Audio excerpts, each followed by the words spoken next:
Dahil napakaaga pa naman, wait lang. Ililibot ko kayo sa flowers ni Madam. Dito tayo sa labas. Titingin tayo ng mga flowers ni Madam.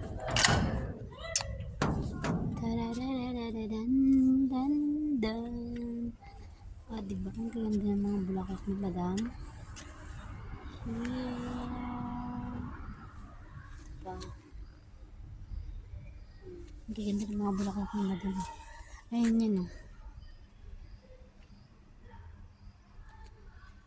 At alam nyo, ang favorite color niya ay purple.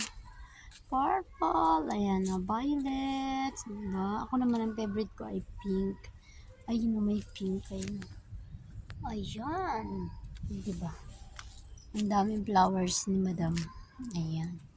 Nung dumating ako dito, walang mga ganyan eh. Wala pa siyang mga flowers. Tapos inaalagaan lagi ni Mamon.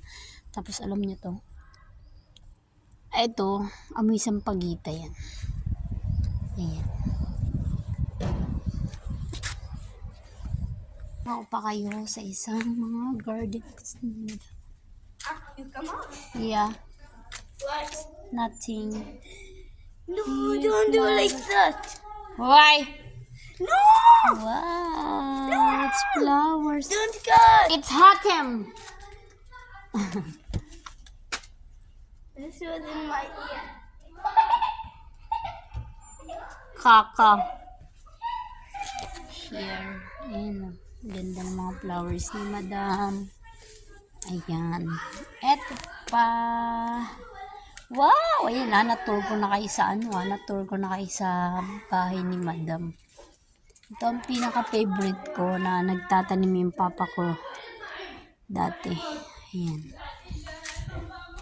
Yun lang. At ano baga ito? Ayan. Babalik na tayo sa loob. Guys, welcome to Amman, Muscat City. Ayan o yung ano. Ito yung bike na ginagamit ko. Yan. Ayan o. Ganda o. Yan. Yan yung bike na ginagamit ko pag nagbabike ako papuntang shop. Yun lang. Papasok na ako sa loob. At ako'y mag-i-start na magluto. Bye-bye!